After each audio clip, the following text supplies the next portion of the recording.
Oh, okay. So I was like, yeah.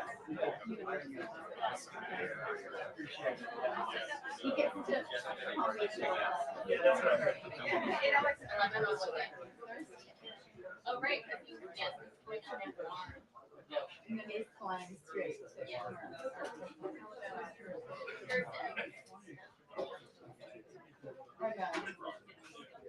It's gonna be nice.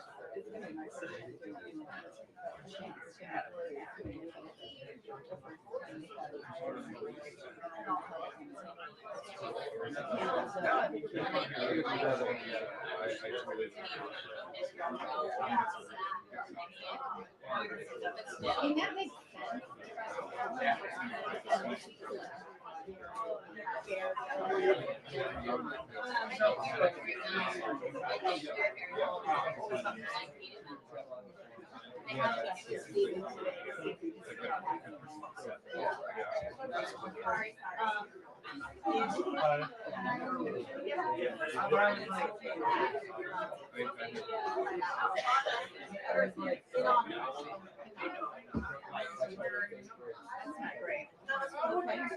Yeah.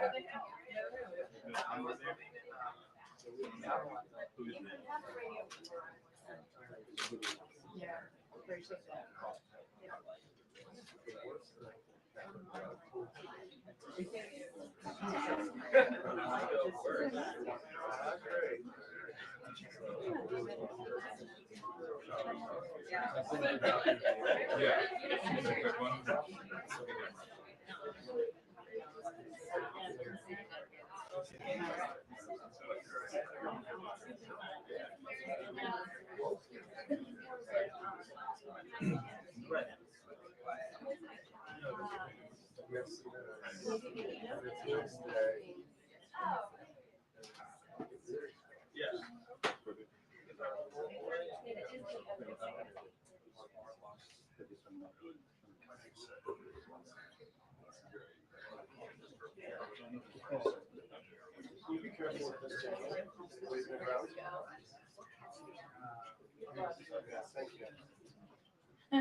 Correct. Thank you guys for your guys' work.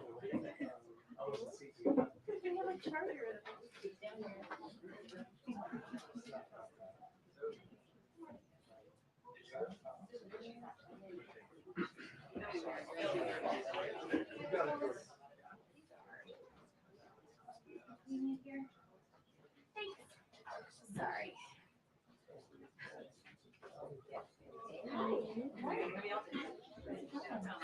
are you?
Good morning, everybody. Good morning. Happy first 100 days.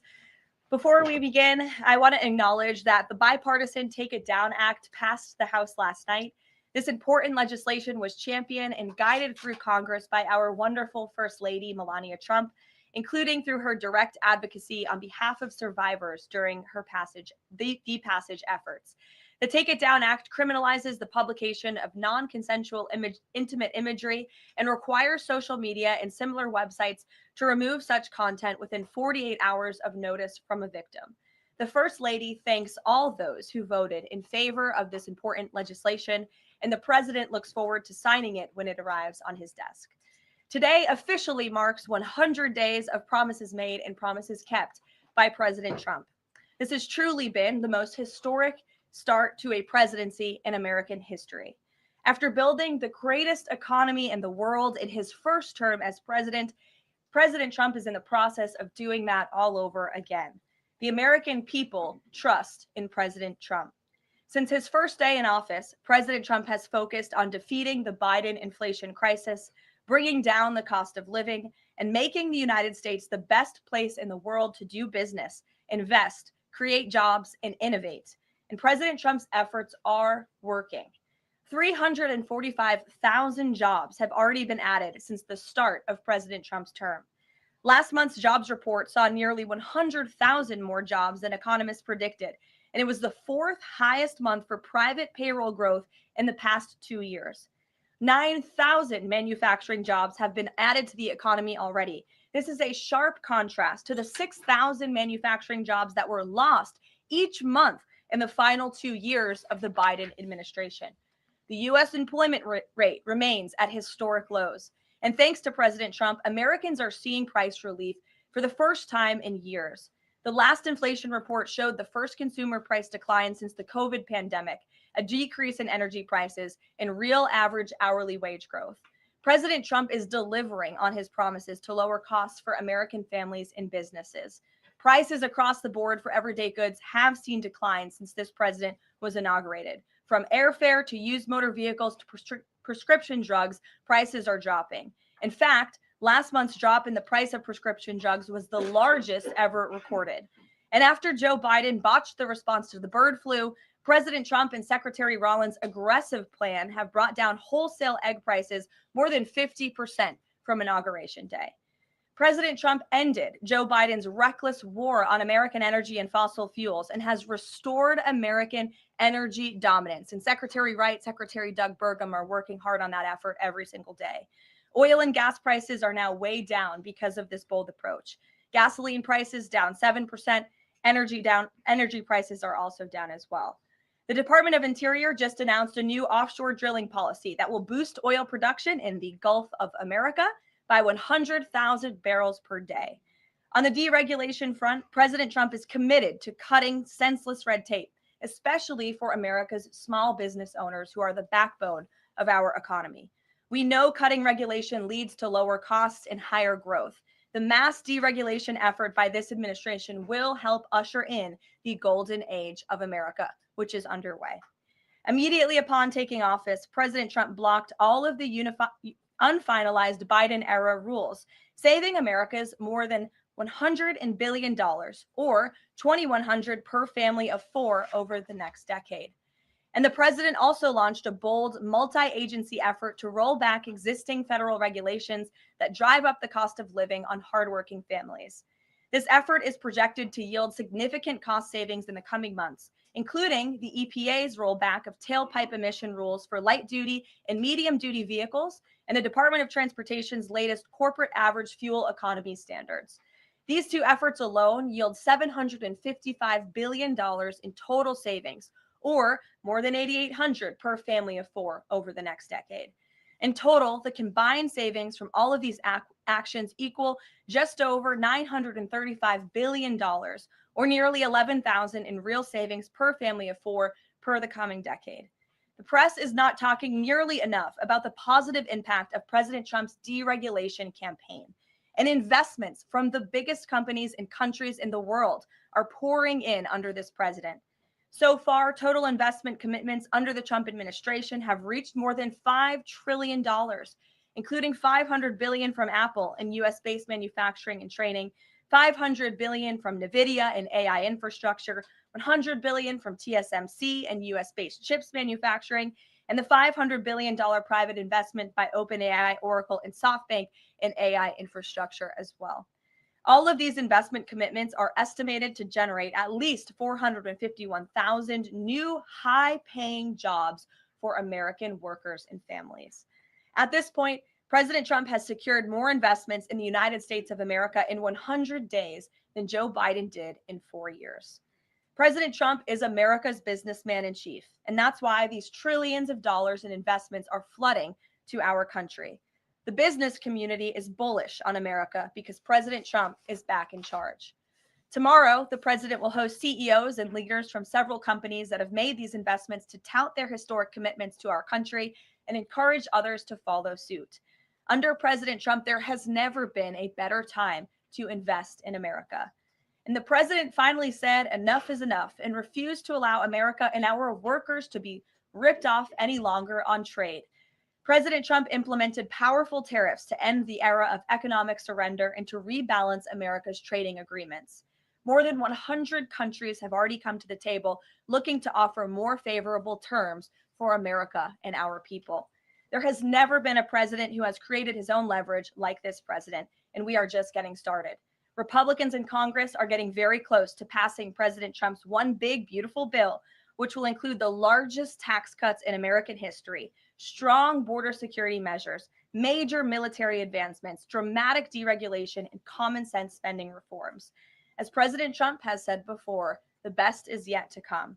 For more on President Trump's economic successes so far and the plans ahead, I want to pass it off to our incredible Treasury Secretary Scott Bessent, who is here today, and we will open it up to questions. In our new media seat, we have Brendan Peterson, the financial services reporter for Punchbowl News. Punchbowl News covers power, people, and politics based in Washington, D.C., laser focused on Capitol Hill, the politics of legislating, founded in 2021, and it is the first newsletter that Capitol Hill and the White House reads every morning in the middle of the day and throughout the evening. Thanks for being here with us, and we'll start with you today.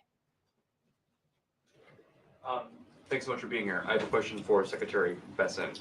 On tariffs, the president said over the weekend that we are hoping that maybe tariff revenues could replace income tax. But we also keep hearing about the deals that the administration is pursuing. So my question is, what is the White House's ultimate objective here? Do you want to have long-term tariff revenue or deals that might reduce those tariffs? I think it's a combination of both. So we're going to take in long-term tariff revenue. We put a process in place. We have 18 important trading relationships. We will be speaking to all of those partners, or at least 17 of them, over the next few weeks. Many of them have already come to Washington. What President Trump is referring to is the ability for tariff revenue to give income tax relief. And I think there's a very good chance that we will see this in the upcoming tax bill. The president campaigned on no tax on tips, no tax on Social Security, no tax on overtime, and the restoring interest deductibility for autos, for American-made autos. So tariff income could be used for tax relief on all of those immediately. So you think that there is a role for significant tariff revenue in U.S. fiscal policy? I think that it is something that got put away a long time ago. And I think that tariffs will bring back American manufacturing and generate substantial revenues. On manufacturing, we've seen some pretty grisly surveys this month from the Philly Fed, which saw the biggest drop since May of 2020, and the Dallas Fed, similar plunging outlook, poor shipping orders. What are American manufacturers not understanding about your push for onshoring in the U.S.? Well, I think I was in the investment business 35 years, and I learned to ignore the survey data and look at the actual data, and the actual data has been quite good. The job data is good. Americans keep spending. And as Karoline said, we have these incredible commitments to bring manufacturing back on shore with record investment by domestic corporations and foreigners who want to come into the U.S. Thank you so much, Caroline. Thank you, Mr. Secretary. The Chinese continue to say that the U.S. and China are not engaged in any consultation or negotiation on tariffs. You recently said you've talked to your counterpart, but more about, quote, traditional things like financial stability. So can you clarify, is the administration talking to Beijing specifically about tariffs or not? Well, we're not going to talk about who's talking to whom, but I think that, over time we will see that the Chinese tariffs are unsustainable for China. I've seen some very large numbers over the past few days that show if these numbers stay on, Chinese could lose 10 million jobs very quickly. And even if there is a drop in the tariffs, that they could lose 5 million jobs. So remember that we are the deficit country. They sell almost 5 times more goods to us than we sell to them. So the onus will be on them to take off these tariffs. They're unsustainable for them. And they are saying you guys are not talking about it. So is that true? Look, they have a different form of government. They're playing to a different audience. So I'm not going to get into the nitty gritty again of who's talking to whom. But as I said, I believe for the Chinese, these tariffs are unsustainable. And very quickly, 2 days ago, you said you didn't know if President Trump had spoken to Xi Jinping. Do you know now? Again, I would say Caroline and I have a lot of jobs around the White House. Running the switchboard isn't one of them. Go ahead. Secretary Bessent, thank you so much for being here this morning.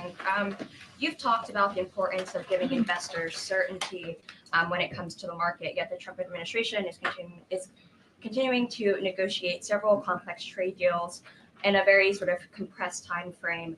When do you expect you'll be able to give the market some certainty around those deals? Do you have a deadline? Is it the 90-day pause? What are we looking at here? Good question. And I think one thing that has been a little disconcerting for the markets is, President Trump creates what I would call strategic uncertainty in the negotiations. So he is more concerned about getting the best possible trade deals for the American people. We had 4 years of bad deals for decades of unfair trading, and we are going to unwind those and make them fair. What we are doing is we've created a process. I think the aperture of uncertainty will be narrowing, and as we start moving forward announcing deals, then there will be certainty. But certainty is not necessarily a good thing in negotiating. Mr. Secretary, last night there were reports on the administration sort of walking back a little bit on the auto tariffs. Can you sort of just elaborate on that decision there and what we can expect going forward, and why sort of the shift in those auto tariffs? Well, President Trump has had meetings with both domestic and foreign auto producers, and he's committed to bringing back auto production to the U.S. So we want to give the automakers a path to do that quickly, efficiently, and create as many jobs as possible. Jasmine. Thank you so much, Caroline. Thank you, Secretary. Back from China, does the administration anticipate supply chain shocks or supply shocks coming now that cargo shipments from China are significantly down? And if so, are there plans in the process of how to address that? I wouldn't think that we would have supply chain shocks, and I think retailers have managed their inventory in front of this. I speak to dozens of companies, sometimes daily, but definitely weekly, and they know that President Trump is committed to fair trade and have planned accordingly. And then second question, can you outline the timeline for when you think some of these deals, particularly with your Asian countries like India, Japan, South Korea, you may have an announcement? I'm glad you brought up our Asian trading partners and allies. They have been the most forthcoming in terms of doing the deals. As I mentioned, Vice President Vance was in India last week. I think that he and Modi made some very good progress. So I could see some announcements on India. I could see the contours of a deal with the Republic of Korea coming together. And then we've had substantial talks with the Japanese. Andrea. Secretary Bessent, just continuing on the path of the sort of like progress. You said yesterday, I think that it was could happen as early as this week or possibly next week. Can you give us a bit of a timetable? And then I wanted to ask about South Korea specifically. They've said that they probably won't be able to make a comprehensive deal until early July because of their elections. Japan also has elections. And to what extent are domestic factors complicating your efforts? Canada just had an election. Are you seeing that you might have to think about delaying the 90 days? Well, I would actually take the opposite tack, that I think from our talks that these governments actually want to have the framework of a trade deal done before they go into elections to show that they have successfully negotiated with the United States. So we are finding that they are actually much more keen to come to the table, get this done, and then go home and campaign on it. Sean. I'm sorry, did you have a comment on whether something could happen this week or next week? For a deal. So, you said yesterday. Again, I think that we are very close on India. And in India, just a little inside baseball, in India, in a funny way, is easier to negotiate with than many other countries because they have very high tariffs and lots of tariffs. So it's much easier to confront the direct tariffs when as we go through these unfair trade deals that have been put in over decades, that the non-tariff trade barriers can be much more insidious and also harder to detect. So a country like India, which has the posted and ready tariffs, it's much easier to negotiate with them. So I think the India negotiations are moving well.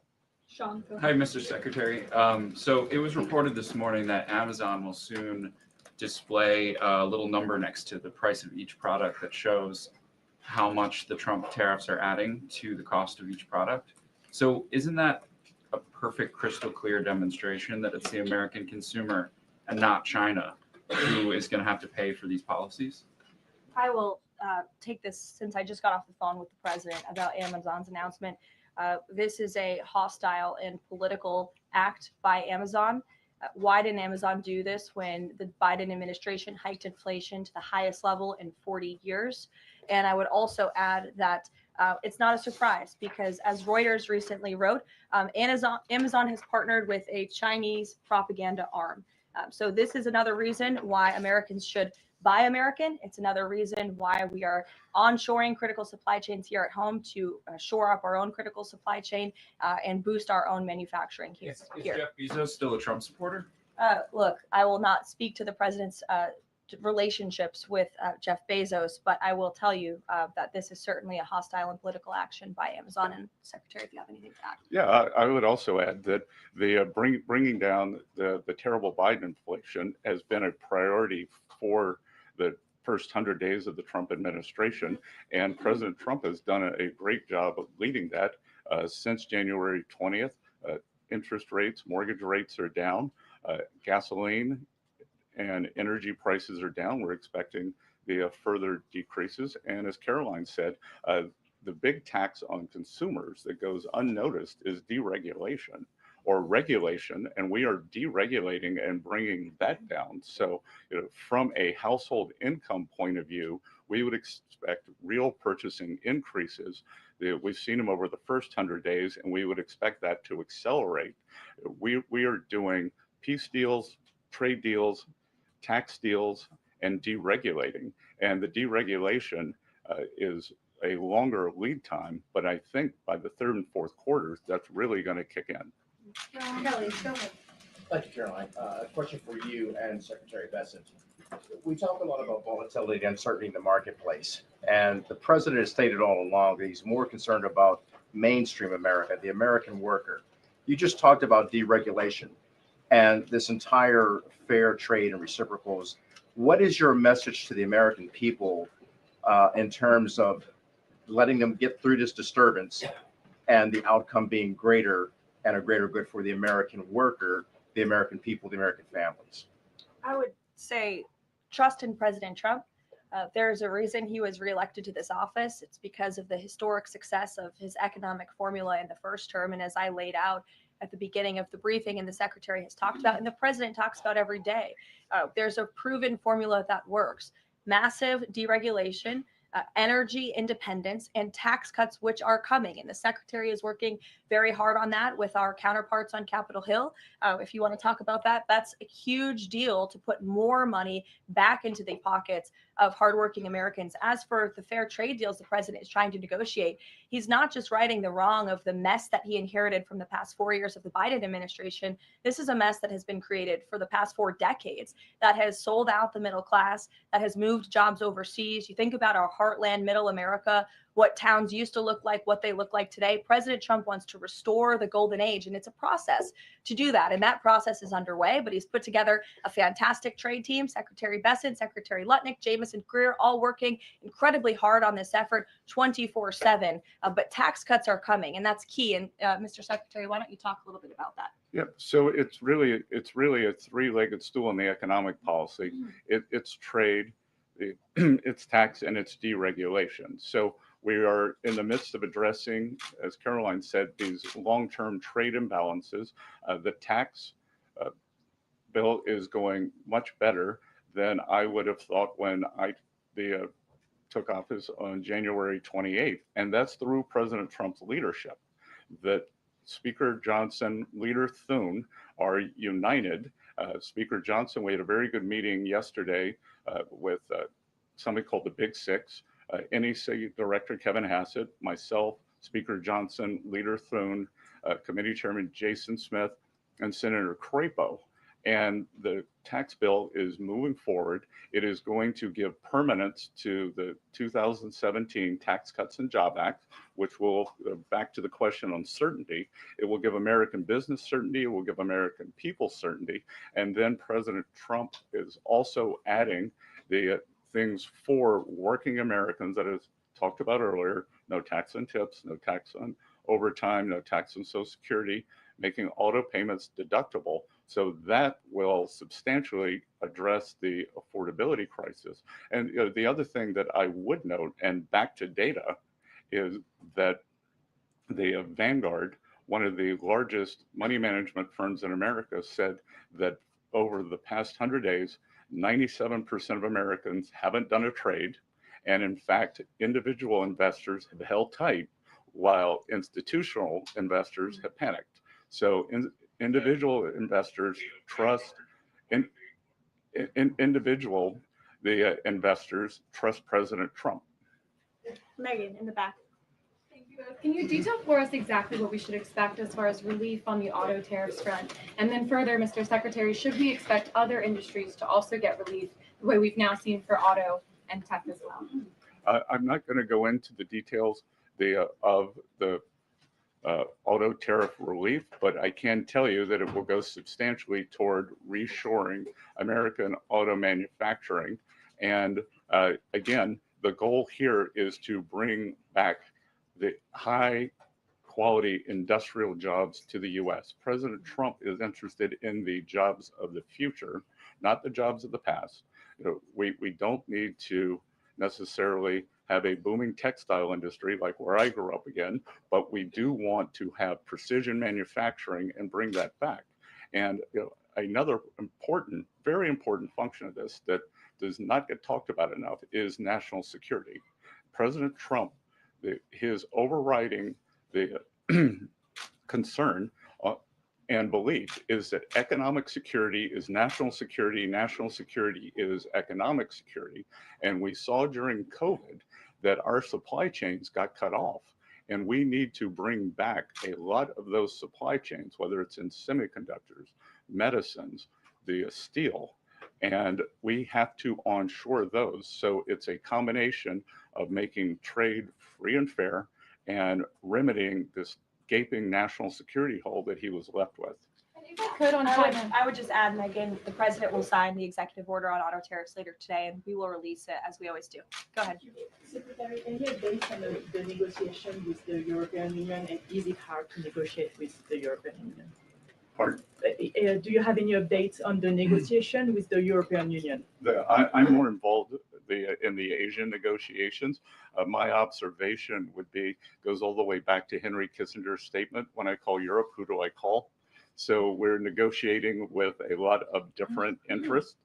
Some of the European countries have put on an unfair digital service tax on our big internet provider. France and Italy, other countries, Germany and Poland don't have that. So we want to see that unfair tax of one of America's great industries removed. So it's going to be a give and take. So they have some internal matters to decide before they can engage in an external negotiation. Edward. Thanks, Caroline. Mr. Secretary, so contacts I have in the business community say that they're basically frozen for long-term investment because of the uncertainty around tariffs. How long do you think President Trump has to make a deal before there's damage to the economy? Look, I think that what we're seeing is that business leaders, they've gone into a pause, and I think we're going to give them great certainty on this tax bill. And I think over the next couple of weeks, as I said, we have 18 important trading relationships. We'll put China to the side. 17 they are in motion. And then, as I said yesterday, I think there's a very good chance we're going to get this tax bill done.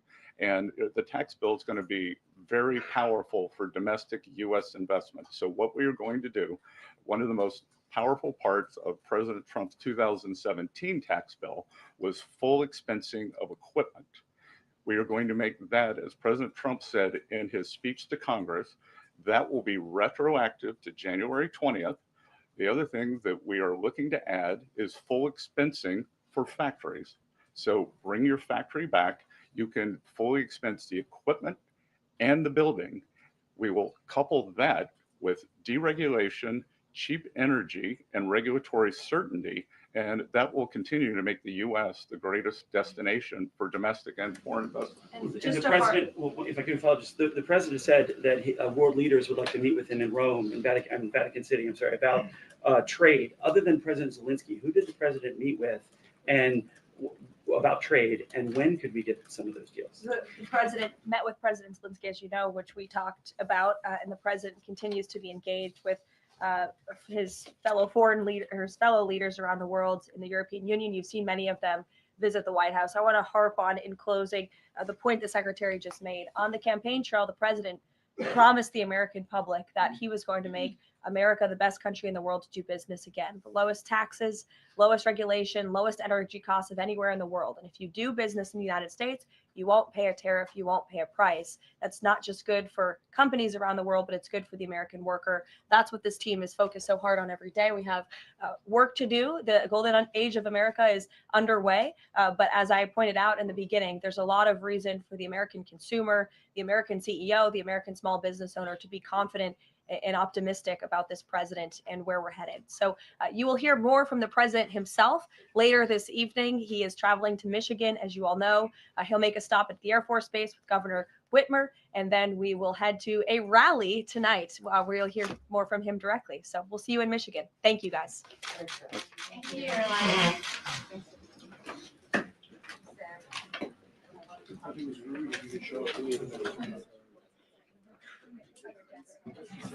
Just my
Yeah.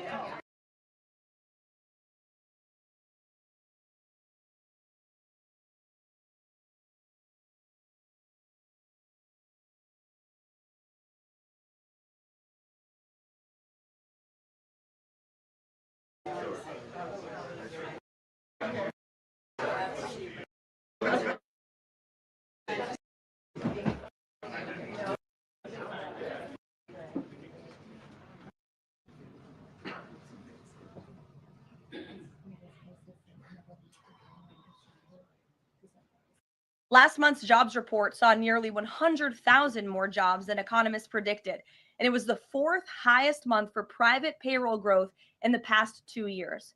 9,000 manufacturing jobs have been added to the economy already. This is a sharp contrast to the 6,000 manufacturing jobs that were lost each month in the final 2 years of the Biden administration. The U.S. employment rate remains at historic lows.